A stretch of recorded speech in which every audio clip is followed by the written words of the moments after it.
Next week we have the honor of a guest, Rabbi Or Rose from Hebrew College in Boston, is going to be teaching us both as the Torah and also after Kiddush next week.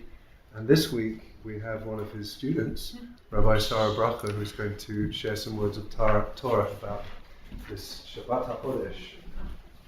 Thank you very much, Rabbi Mark, and Shabbat Shalom, everyone. Almost Chodesh Tov. So, I think some folks here may already know how much I love the Jewish calendar, and you're about to hear a little bit more about that passion of mine. And at the end, I'll say a few words more about opportunities to study with me further. But right now, I just want to dive in. So as we just read in the special maftir, which, as Rob pointed out, is the fourth of these special additional parshiot that we have right around the season of the year, at the close of the old year, Adar being the 12th month and Nisan being the first month, which we'll discuss.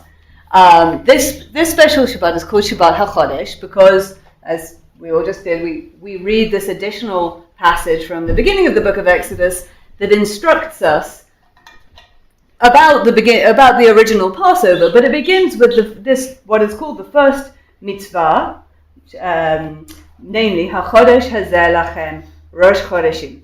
This new moon should be for you the first of months. Rishon hu lachem l'chodshei hashana, the first month of the calendar, the first of the months of the year. All right, so what's the obvious question here? I can't hear you. Why? What about Rosh Hashanah? What about Rosh Hashanah? Right. We all know that the head of the year, Rosh Hashanah, falls at the other side of the year, right? And it's 6 months away in Tishrei. So what does it mean that this month is the first month, that's the beginning of the year? Doesn't seem to make clear sense. And as we'll see, the rabbis of the Talmud also wrestled with this question because it's not so obvious. On a practical level, we could say that the new year starts here because this is the new moon of the spring equinox. And the spring equinox is easily observable, right? We see the buds coming out onto the trees. We know that the days are lengthening. It's clear the signs of spring are emerging. You probably also know Clive Lawton, a wonderful educator in the UK. I remember many years ago hearing him speak at Lamud and saying, it's a very unusual society. It's kind of very strange, like our society. We have midnight. We begin the day at midnight, where there are like no observable signs.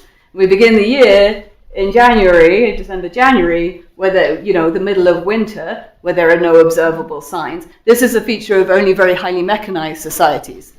Most societies begin. You need observable phenomena if you don't have ways of measuring time mechanically, right? So it makes a logical sense that you would have that we can begin our calendar with the spring equinox. It's readily observable. It's very observable, and this indeed is also this month is called Chodesh Ha'aviv. It's the only month in the Torah which has a name. It's called the month of spring, right? Which is how we know that this month has to fall at this time of year, right? This is what keeps us in sync with the solar year. Okay. I'll say a little bit more about that in a bit, but I'll just point out that Rabbeinu Bachya, who's one of the earliest Torah commentators, actually has this lovely pun on the word Aviv. He says it should be read as Av Yudbet, the father of the 12th. So this month of Aviv, of the spring, is the father of the 12th month, the origin of the 12 months of the cycle, which is sweet. So as I said before, the rabbis are also not very comfortable with this. So does the year really begin in Nisan or does the year really begin in Tishrei? They're not sure, and there are many pages of discussion of this, which we're not going to break it down line by line, but if you want to look it up, it's in Masechet Rosh Hashanah, starting on page 11a. You can go. Sefaria has it all in translation. You can have a look. One of the things that we have to recognize is the fact there are historical changes over time, right?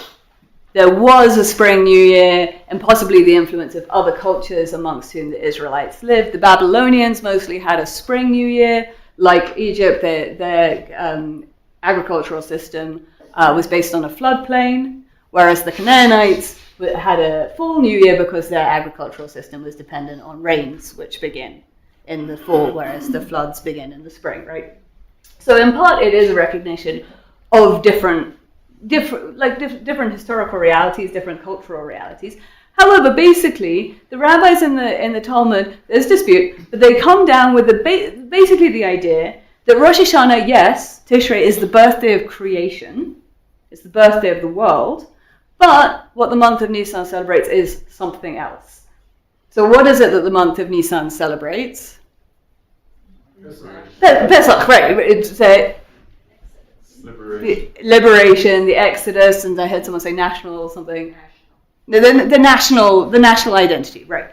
Because it's when you have your own calendar, right, you begin to have your own identity as a people. This is how you define your reality, is first and foremost through time, which is why I'm so obsessed with the Jewish calendar. So one way you could say it is that Tishrei and Rosh Hashanah celebrate what you could call biological time, or physical time, the reality of time in the material world. But Nisan is the beginning of what you could call like the spiritual calendar, or the calendar of our identity.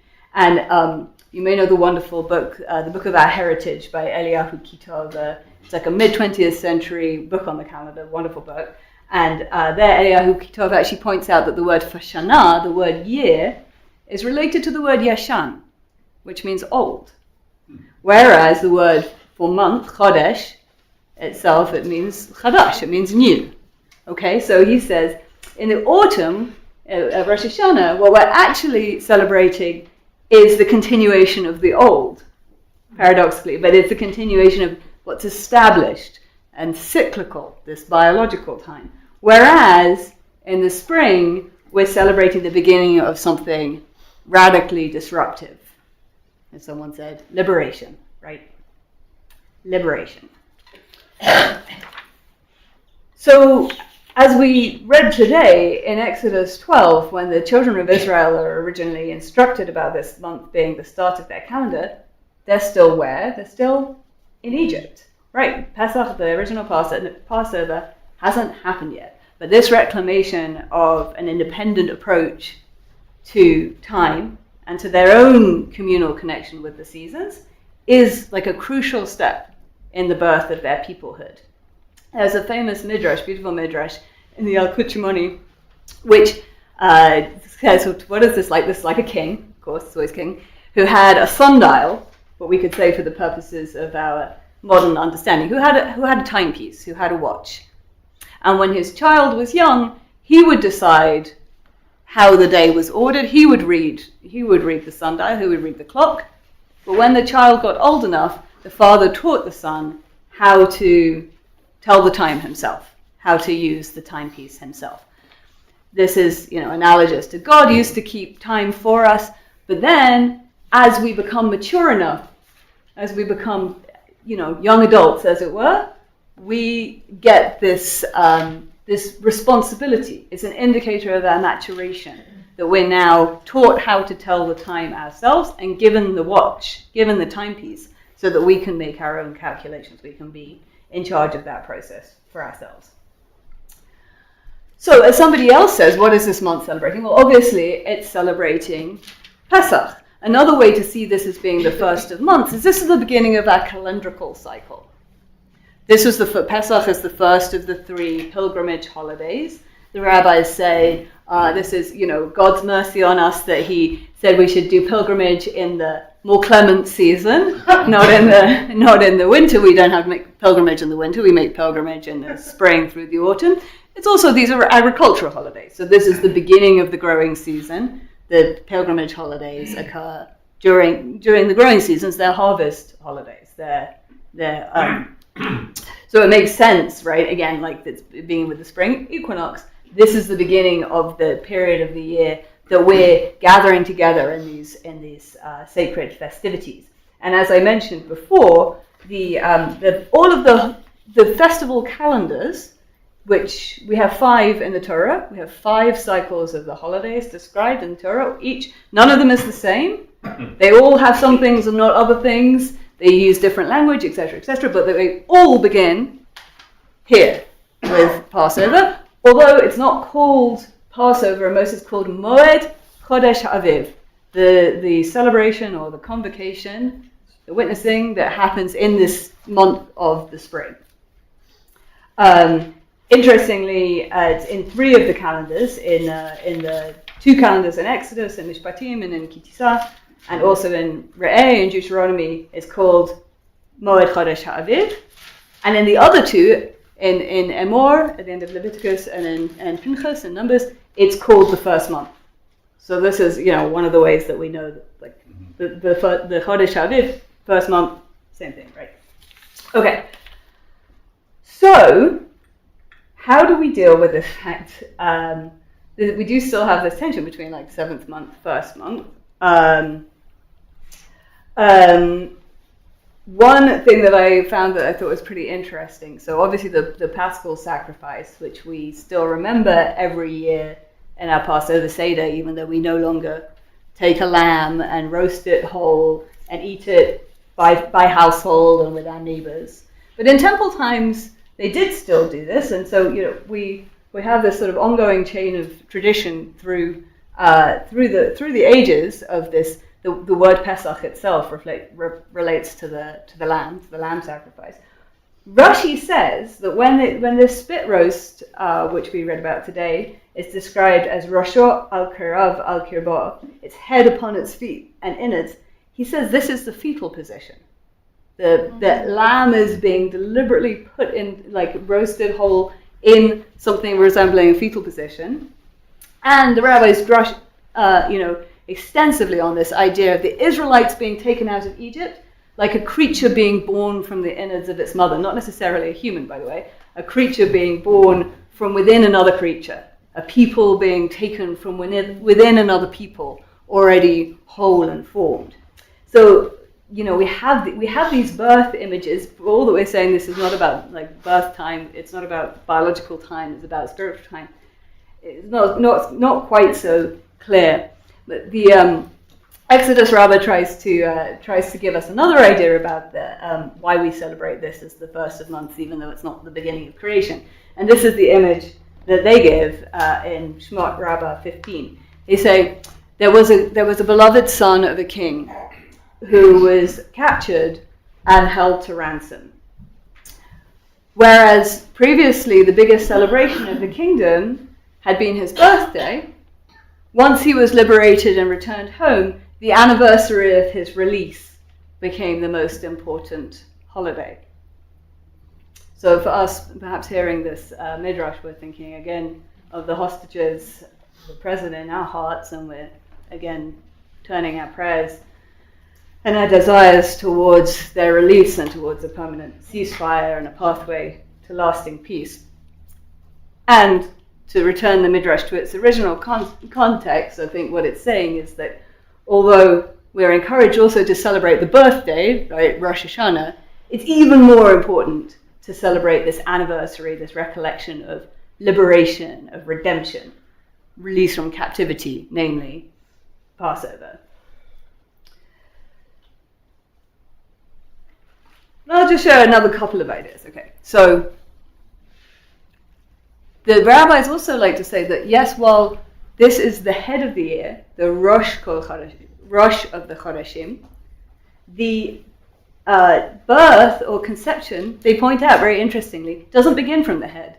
It begins from the middle. It begins from the navel and is built from the inside out, not from the top down. And this is one of the ways that they understand Tishrei in the middle of the year as being that Hayom Harat Olam, like the origin point, the conception point or creation point.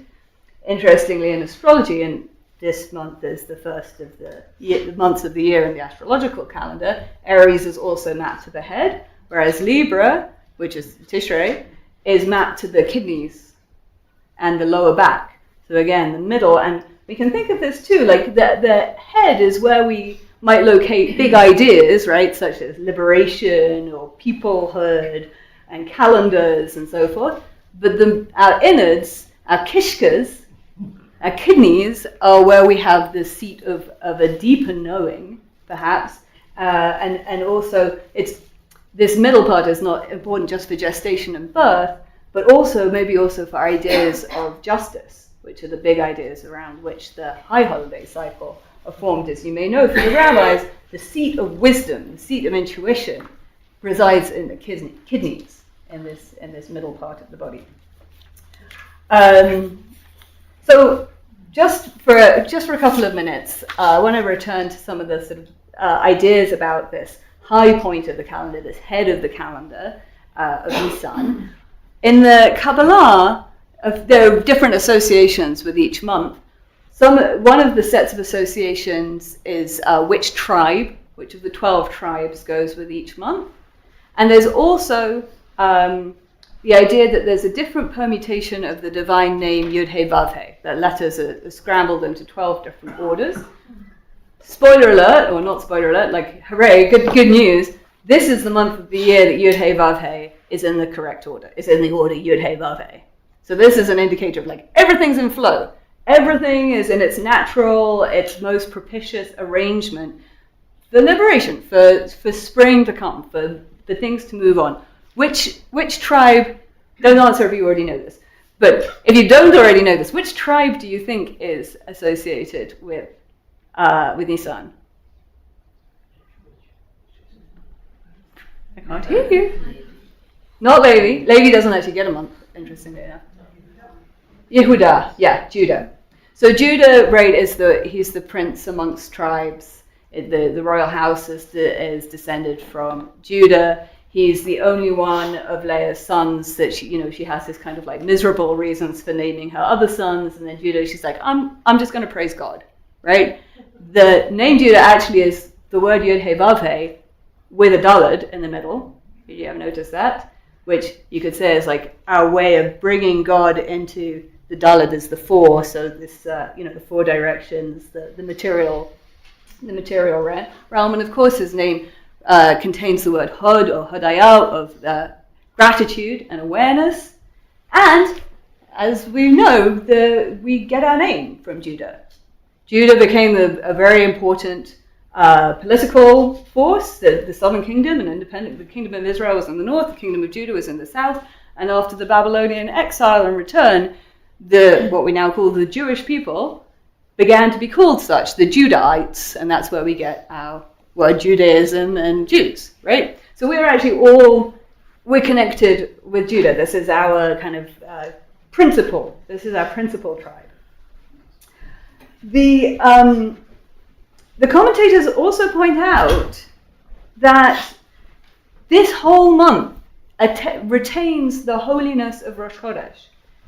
It's all actually on this kind of higher spiritual level. So, for instance, you don't say Tachanun, you don't have penitential prayers, you're not allowed to, there are a couple of days you're allowed to fast, but in general, you're not supposed to fast during the month of Nisan. And if somebody dies, God forbid, you don't give a full eulogy for them, which is also something that's an adaptation for days which are holy days or semi-holy days like Rosh Chodesh. So the whole month of Nisan kind of maintains this like high quality because it's the beginning of the year. And the mystics say that the first 12 days of Nisan represent the 12 months of the year. And if you're on a high enough level, you can meditate during these 12 days and like get downloads of what each of the months of the year is going to be like. And there's a famous story told of the seer of Lublin, a famous Hasidic Rebbe, who would always do this. And in the year that he ended up dying, he only prophesied for the first 4 months, and then he died in the 5th. So he was, he couldn't see any further than his own death. Okay, just going to share one or two more things. I'm just so full of this Torah. I actually reached out. Okay, I know we said 10:14. Right. I actually reached out to Rabbi Mark yesterday, being like, "Hey, can I give the drush tomorrow? I've been learning all this Torah about Nisan, and I just, like it says in the Talmud, more than the calf, needs to drink the milk, the cow needs to give the milk. So Rambam points out that we call all in the Torah the months don't have names. They're just called the second month, the third month, the fourth month. He says this is so that they're continually referencing and pointing back towards the first month. It's always implying where are we counting from, right? Nisan. In the same way, as you might know, in the Hebrew, the days of the week are called Rishon b'Shabbat, Sheni b'Shabbat. So the first within Shabbat, the second within Shabbat, and so forth. They're always pointing towards Shabbat, in the same way that the months are always pointing towards Nisan. But here's a special bonus fun fact. According to the sages, the original Rosh Chodesh Nisan was on what day of the week? No. I thought someone would say that. No, it was on Sunday. According to the sages, the original Rosh Chodesh Nisan, the one described we read today, took place on a Sunday. And so this year, or Motzei Shabbat and Sunday, so that this year we are actually in sync. We're actually in sync with that original Rosh Chodesh Nisan. So when Rosh Chodesh Nisan falls, as it does this year, Motzei Shabbat and Sunday, it's specially indicated for extra blessing and extra bonus of newness. So I'll leave you with that thought, and just give a little plug. As you'll see in your in the yellow order of worship, I'm going to be teaching for Bonnet this coming Monday and the following by online, 7 to 8:15 p.m., and we'll be going more into mystical teachings of Nisan and preparation for Pesach. This week's class will be about sound and speech and song, which is the area, according to the Kabbalah, that Nisan is particularly indicated for. If you want to get more into the mystical teachings of the calendar with me on an ongoing basis, I'm teaching a class with My Jewish Learning. We meet every new moon and full moon for a 1-hour Zoom class, and I write written teachings, and there's a platform for discussion, etc., etc. So if you would like to know more about that, come talk to me. It is a phenomenal class, phenomenal group, phenomenal program of study. I'm learning so much, as you can tell. And we're meeting this Sunday for our New Moon of Nisan class from 5 to 6 p.m. Mountain Time. It's always 5 to 6 p.m. Mountain Time. It moves day of the week, depending on when Rosh Chodesh is. Never Friday or Shabbat. Okay, should we go take a breath? So with that, I just want to wish you both a Shabbat Shalom and a Chodesh Tov and, controversially, a Shana Tova.